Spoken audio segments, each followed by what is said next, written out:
नमस्कार दोस्तों, ज़िंदगी मैथमेटिक्स में आप सभी का स्वागत है। कैसे हैं आप सभी लोग? आशा करते हैं सभी लोग स्वस्थ होंगे और आप लोग भरपूर तैयारी कर रहे होंगे आगामी एग्ज़ाम की। दोस्तों, आपकी आगामी एग्ज़ाम की सफलता को सुनिश्चित करने के लिए हमारे द्वारा दोस्तों 2 स्पेशल बैच शुरू किए गए हैं। एक बैच है 6 टू 7 जो कि आपका थ्योरेटिकल एस्पेक्ट्स को कवर करता है, जबकि एक बैच हमारा दोस्तों चलता है 7:15 से लेकर 8:15। यहाँ पर दोस्तों आपको बेहतरीन एमसीक्यू करवाए जाते हैं टॉपिक वाइज़।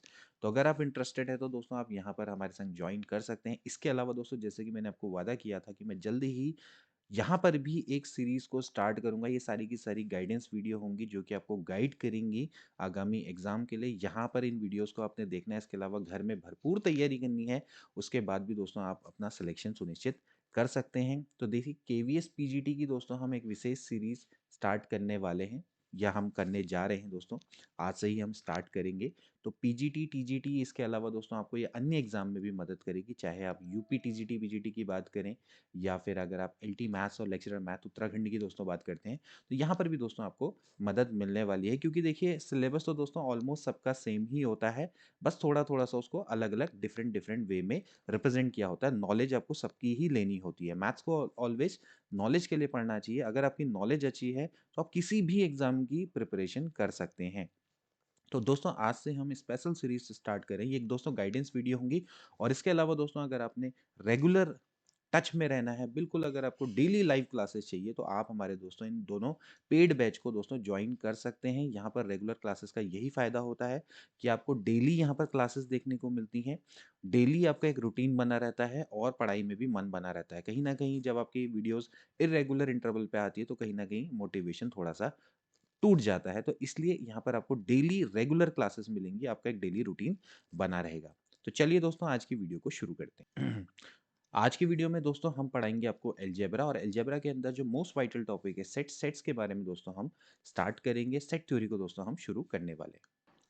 तो दोस्तों आज का टॉपिक है सेट थ्योरी। सेट थ्योरी दोस्तों एक सबसे वाइटल टॉपिक है, सारे एग्जाम में दोस्तों ये कॉमन टॉपिक है। यहाँ पर सेट थ्योरी में अगर आप बना लेते हैं, तो आपको ये बहुत ज़्यादा फायदा देता है, चाहे आप मॉडर्न अलजेब्रा की बात करें, लीनियर अलजेब्रा की बात करें, या फिर आप इसके अलावा और भी कई चीज़ें हैं जिसमें आपको सेट थ्योरी दोस्तों काम में आती है। प्रोबेबिलिटी में भी दोस्तों आपका कहीं ना कहीं सेट थ्योरी का दोस्तों यूज़ होता है। तो आपको ये सभी जगह दोस्तों मदद करती है। तो एक तरह से एक टॉपिक को पढ़ने के कई सारे फायदे होते हैं। जिस तरह से जैसे टिक्नोमेट्री पढ़ते हैं, तो उसको पढ़ने के भी कई सारे फायदे होते हैं। तो सबसे पहले हम सेट थ्योरी की बात करें दोस्तों। सेट क्या है? Set is a collection of well defined distinct object. जितने भी आपके डिस्टिंक्ट ऑब्जेक्ट्स हैं, उनका दोस्तों वेल डिफाइंड कलेक्शन ही सेट कहलाता है। देखिए वेल डिफाइंड यहाँ पर बहुत इंपॉर्टेंट है, पूरी तरह से परिभाषित होना चाहिए, सब्जेक्टिव नहीं होना चाहिए, इसको ऑब्जेक्टिव होना चाहिए। कहने का मतलब ये है कि जैसे जब हम किसी भी कलेक्शन को जब लेते हैं, तो उसके अंदर के जो एलिमेंट्स हैं वो पूरी तरह से परिभाषित होना चाहिए। जैसे मैं कहता हूँ फर्स्ट 5 नेचुरल नंबर यानी कि 1 2 3 4 5, सीधा जवाब निकल के आएगा 1 2 3 4 5। अब अगर मैं बोलूँगा एनी 5 नेचुरल नंबर, तो फिर क्या हो सकता है कि उसके अंदर कोई भी 5 नेचुरल नंबर अगर आप ले लो, तो उसके अंदर के जो एलिमेंट हैं वो आपके सब्जेक्टिव बन जाते हैं, क्योंकि अलग-अलग पर्सन उसका अलग-अलग जवाब दे सकते हैं। तो आपको क्या है, वेल डिफाइंड का मतलब यही होता है, ठीक है? तो जो इसके अंदर के जो मेंबर होते हैं, इनको दोस्तों हम एलिमेंट्स बोलते हैं। और इनकी जो मेंबरशिप होती है एक सर्टेन कंडीशन से क्या होती है, डिफाइंड होती है। जैसे मैंने बोला एनी 5 नेचुरल नंबर, ठीक है ना? जो एलिमेंट्स हैं दोस्तों, ये आपके कुछ भी हो सकते हैं। मैंगो है, पेन है, सन है, मून है, रिवर है। जैसे मैं कहता हूँ कि भैया रिवर इन इंडिया, दोस्तों ये क्या बनाता है, एक सेट बनाता है, ठीक है ना? तो इस तरह से दोस्तों आपके क्या होता है, सेट को हम डिफाइन करते हैं, ठीक। सेट में कभी भी आपकी पर्सनल चॉइस नहीं आती है, सब्जेक्टिव नहीं होता है। मैं आपसे अगर मैं बोलता हूँ 5 best player in the Indian cricket team, so it is not a set, because यहाँ पर क्या है कि जो चॉइस है वो डिफरेंट हो जाएगी एलिमेंट्स की, ये सब्जेक्टिव बन जाएगा, ऑब्जेक्टिव नहीं रह जाएगा। तो सेट के दोस्तों यहाँ पर आपके मैंने एग्जांपल लिखे हैं, जैसे कि आप देख सकते हैं the collection of vowels in English alphabet. आप सभी लोग जानते हैं कि भाई इंग्लिश अल्फाबेट में कितने वोवल्स होते हैं, 5 होते हैं। तो ए ई आई ओ यू, आप बहुत आसानी से इसका आंसर दे देंगे, ठीक है ना? अब इसी तरह से the collection of first 5 prime natural number, तो आपको पता है कि फर्स्ट 5 प्राइम नेचुरल नंबर क्या होते हैं, 2 होता है, 3 होता है, 5 होता है, 7 होता है, 11 होता है। यानी कि इसके अंदर के जो एलिमेंट्स हो पूरी तरह से परिभाषित आपको यहाँ पर दिखाई देते हैं। The collection of all state in Indian union, Indian union के अंदर जितने भी स्टेट्स हैं दोस्तों, आपको पता है कि वो कलेक्शन वो क्या बनाता है, सेट बनाता है। तो जितने आपके स्टेट्स हैं वो आपके क्या है, आपके एक सेट को रिप्रेजेंट करता है।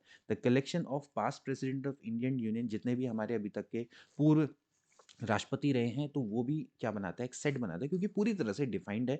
आपको पता है कि भाई कितने राष्ट्रपति हैं, हम उनका क्रम लिखेंगे तो आपको पता लगेगा। इसमें डिफरेंट आंसर होने का कोई भी चांस नहीं बनता। The collection of cricketer in the world who were out for 99 run in the test match, तो आप इसको भी आसानी से कलेक्शन बना सकते हैं, because it is well defined, क्योंकि एक सर्टेन कंडीशन है, कंडीशन दी हुई है और आप इसको वेल डिफाइंड कर लेते हैं। इसी तरह से अगर हम इंटीरियर पॉइंट की बात करें, एक सर्किल जिसकी की यूनिट रेडियस है और उसका सेंटर ओरिजिन पे है, तो वो भी आपका क्या है, आपका एक कलेक्शन है, और वो भी वेल डिफाइंड कलेक्शन है। अब यहाँ पर अगर आप देखें तो the collection of good cricket player in India is not a set, because क्योंकि जो गुड प्लेयर है दोस्तों, एक वेग है, it is not well defined, क्योंकि गुड प्लेयर का मतलब क्या है, वो सब्जेक्टिव बन जाती है चीज, ऑब्जेक्टिव नहीं रह जाती है। क्योंकि गुड प्लेयर हो सकता है कि आपकी नज़र में कोई अच्छा प्लेयर हो और दूसरे की नज़र में वो प्लेयर उतना अच्छा ना हो। Similarly collection of good teacher in a school is not a set, but the collection of all teacher in a set is a all school all the collection of all teacher in a school is a set. Okay, सीधी बात है। एक school में अगर आपके 12 teacher है तो उनका collection आपका एक सेट बनाता है। All players in the Indian cricket team right now, जैसे अगर हम बात करेंगे तो वो आपका एक सेट बनाएगा। लेकिन अगर मैं गुड की बात करूं या बैड की बात करूं, तो वहां पर दोस्तों क्या हो जाता है, वो एक सब्जेक्टिव नेचर का बन जाता है। तो इसको दोस्तों आपने समझना है, ठीक। नोटेशन की हम बात करें तो जो सेट होते हैं दोस्तों, हम उसको कैपिटल लेटर से शो करते हैं, उसके अंदर के जो एलिमेंट्स हैं उनको हम स्मॉल लेटर से शो करते हैं। तो अगर मैं कहता हूँ ए इज द एलिमेंट ऑफ ए, तो इसको दोस्तों मैं इस तरह से रिप्रेजेंट करता हूँ, यानी कि ए, स्मॉल ए जो है वो कैपिटल ए का मेंबर है। तो अगर ए एक में बिलोंग नहीं करता तो मैं इसको इस तरह से दिखाऊंगा।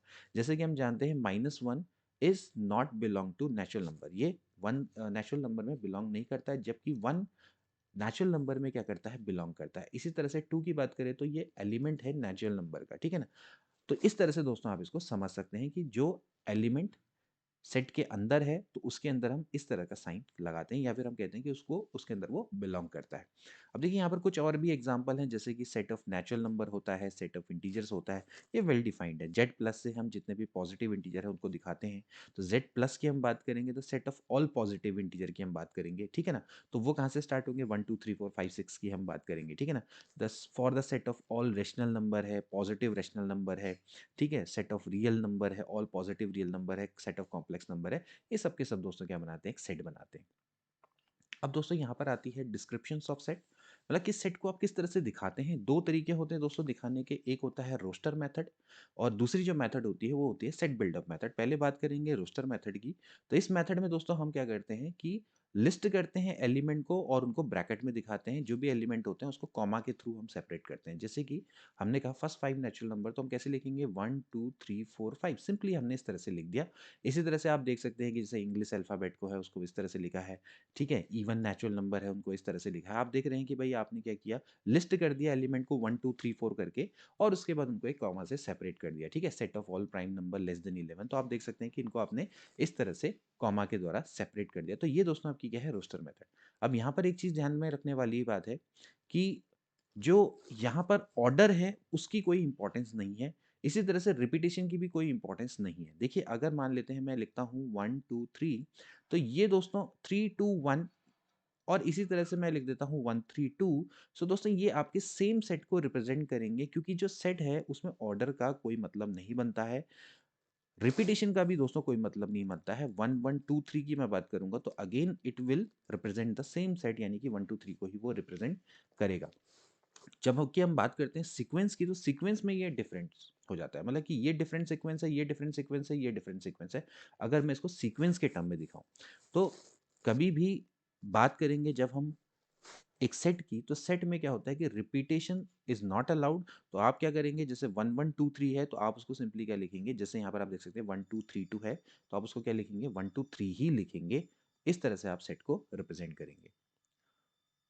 इसके बाद दोस्तों जो नेक्स्ट मेथड है उसको हम बोलते हैं सेट बिल्डअप मेथड। इस सेट बिल्डअप जो मेथड है, इसमें दोस्तों हम क्या करते हैं कि एक कैरेक्टराइजिंग प्रॉपर्टी, कोई भी जो उसके अंदर के एलिमेंट है जो कि उसको कैरेक्टराइज करे, उसको दोस्तों हम लिख लेते हैं। इसको हम लिखा किस तरह से जाता है, ऐसे इस तरह से, x such that P x hold.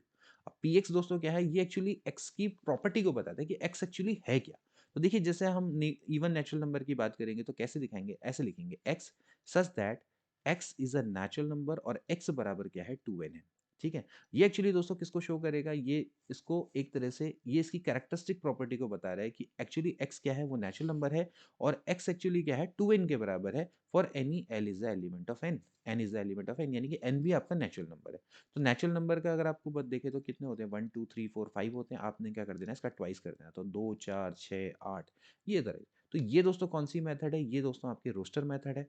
जबकि ये वाली दोस्तों आपकी क्या है सेट बिल्डर मेथड है, इसको इस तरह से आपने समझना है। ऐसे ही और यहाँ पर भी आप देख सकते हैं कि भैया जैसे ये आपका क्या है रोस्टर मेथड है, इसको दोस्तों आप सेट बिल्डर मेथड में इस तरह से लिख सकते हैं। कैसे लिखेंगे? X such that x is the element of natural number और x is less than equals to 8 इस तरह से आप दिखा सकते हैं, ठीक है? या फिर आप इसको एक्स इज लेस देन 9 भी कह सकते हैं, तो भी दोस्तों ये चल जाएगा, ठीक है? Similarly 0, 4, 9, 16 can be written as a बराबर X square X is the element of z।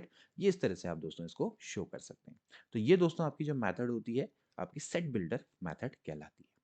तो दोस्तों आज की वीडियो के लिए इतना ही। आई होप कि आपको आज की वीडियो अच्छी लगी होगी। अगर अच्छी लगी है तो इस वीडियो को ज़्यादा से ज़्यादा अपने दोस्तों के बीच में शेयर करें और चैनल को सब्सक्राइब करना ना भूलें। मिलते हैं अगली वीडियो में। Till then take care and good bye.